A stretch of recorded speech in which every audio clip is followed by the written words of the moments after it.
Good morning, student. Welcome again in our moral value class.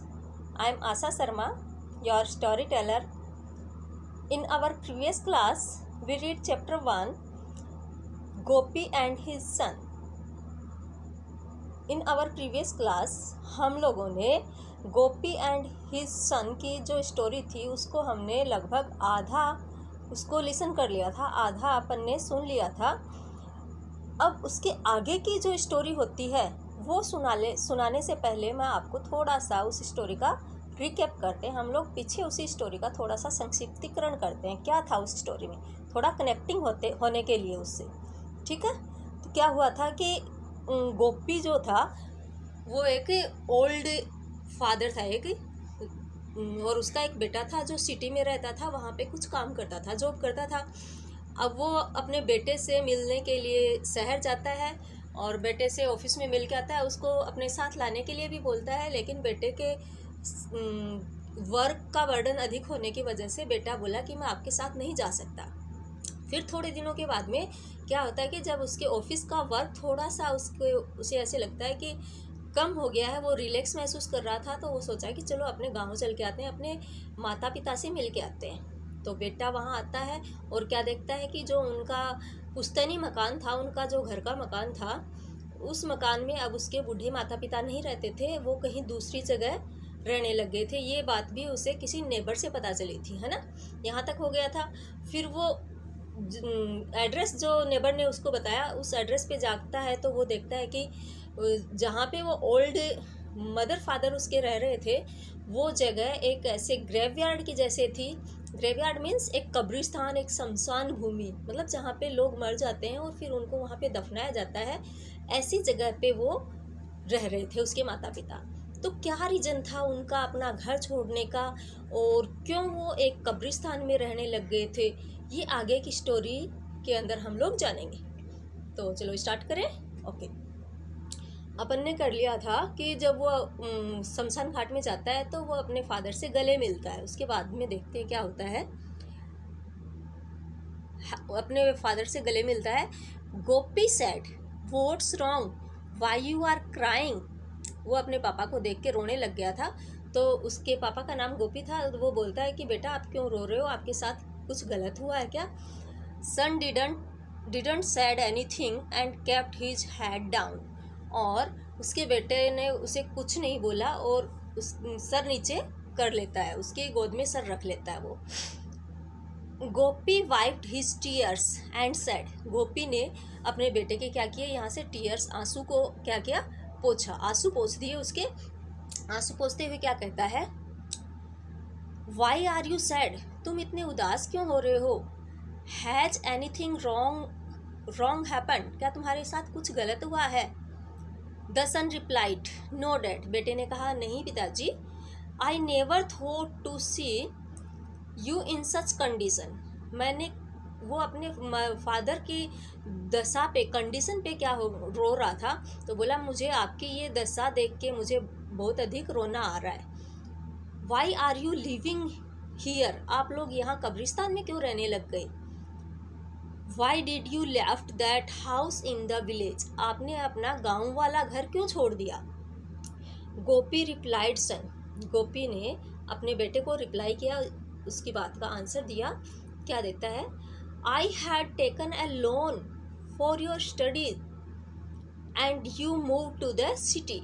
क्या होता है, उसके पिताजी ने उसे बताया कि मैंने बैंक से लोन ले रखा है। लोन क्या होता है, कर्जा लेना, मैंने बैंक से पैसे ले रखे हैं कर्जे के रूप में, और वो भी किस लिए लिए थे, आपकी स्टडी के लिए, आपकी पढ़ाई के लिए मैंने बैंक से लोन लिया था। और फिर क्या होता है, आप तो पढ़ने के लिए यहाँ सिटी आ गए थे।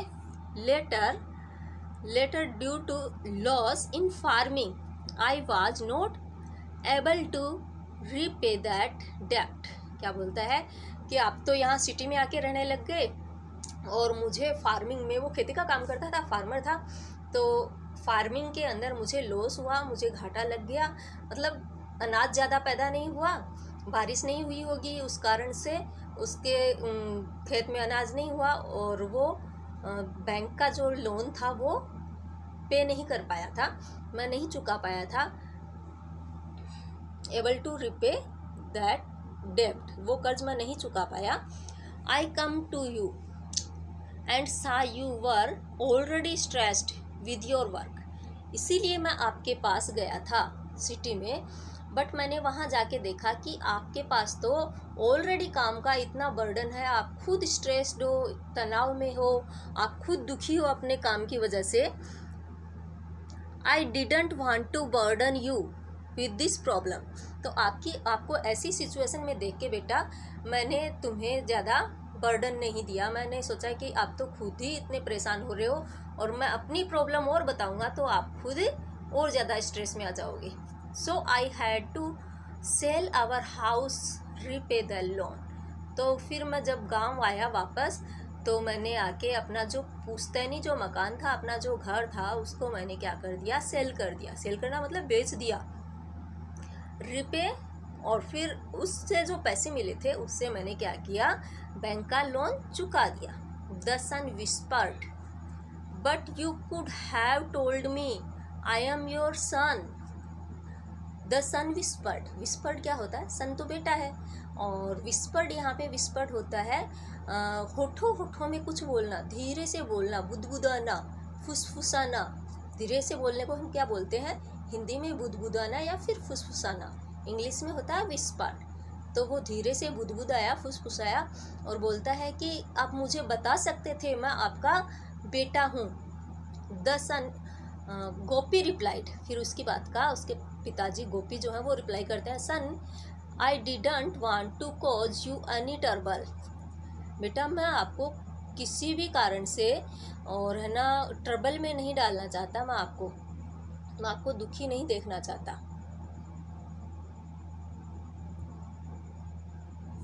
फिर क्या होता है, cause you any trouble, so I kept quite, all I want is your happiness. इसलिए मैं शांत रहा, मैंने आपको ये वाली बात नहीं बताई क्योंकि मैं आपकी केवल और केवल मैं आपको खुश देखना चाहता हूँ।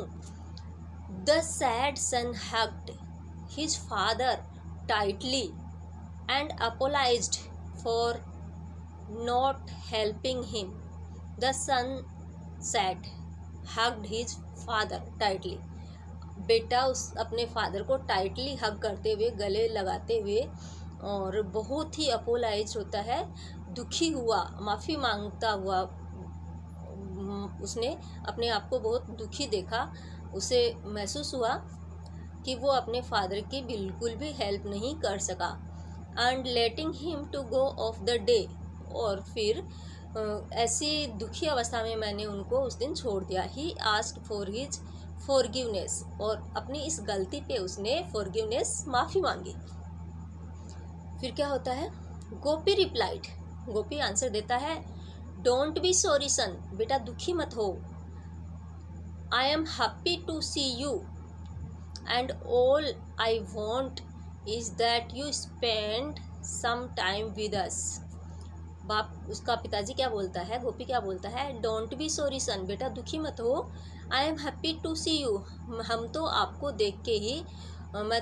देख के ही बहुत खुश हो जाता हूँ। All I want is that you spend time, हम बस इतना ही चाहते हैं कि थोड़ा सा टाइम आप हमारे साथ स्पेंड कर लो, हमारे साथ थोड़ा सा वक्त गुजार लो। We love you very much, हम आपसे बहुत प्यार करते हैं। यहाँ हम किसके लिए आया है, यहाँ उसकी मदर के लिए भी आया है, उसकी मम्मी के लिए भी वो बोल रहा है कि हम दोनों तो आपको बहुत खुश देखना चाहते हैं।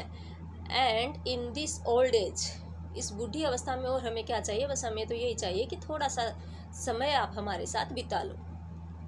It's difficult to travel to the city to see you, ये हमारे लिए बहुत ही डिफ़िकल्ट है, कठिन है कि हम लोग आपसे सिटी में जाके, शहर में जाके आपसे मिल के आए। मतलब हम लोग अब बूढ़े हो चुके हैं तो हमसे सिटी नहीं जाया जाता है बार बार में। आपको जब भी टाइम मिले तो आप हमारे पास आ जाया करो। Just come to meet us whenever you have time, जब कभी आपके पास समय हो तो हमसे मिलने आ जाया करो। Your mom and I would be more than happy to see you even if you are here for a short time, चाहे आप यहाँ हमारे पास थोड़े से समय के लिए ही आओ, लेकिन आपकी मम्मी और मैं तुम्हें देख के बहुत ही खुश होंगे। तो इस स्टोरी से अपने को क्या मोरल मिलता है, मोरल देखते हैं। Moral, give time to your parents when they need you. Give time to your parents, अपने पेरेंट्स को समय दो जब उनको आपकी ज़रूरत हो। Don't leave them behind as they are the true reason for your success. Don't leave them behind, उनको पीछे अकेला मत छोड़ो, क्योंकि आपकी सक्सेस के पीछे, आपकी सक्सेस का सबसे बड़ा कारण ही कौन है, आपके माता पिता हैं। यहाँ कहने का मतलब है कि आज आप लोग जिस भी मुकाम पे हो, आपकी जो सक्सेस आपको मिली है, वो सक्सेस, वो सफलता किसी और के कारण नहीं, केवल और केवल आपके माता पिता के कारण ही है। मतलब कहने का मतलब यहाँ पे क्या है कि आपकी सफलता का सबसे बड़ा रीजन, सबसे बड़ा हाथ आपके माता पिता का है। तो ये हुआ अपना स्टोरी का मोरल। अब मैं यहाँ पे आपको कुछ हार्ड वर्ड मीनिंग शेयर करूँगी, उनको आपको नोटबुक में नोट डाउन करना है, और इस स्टोरी के क्वेश्चन हम लोग नेक्स्ट क्लास में सॉल्व करेंगे। तब तक बच्चों, बाय।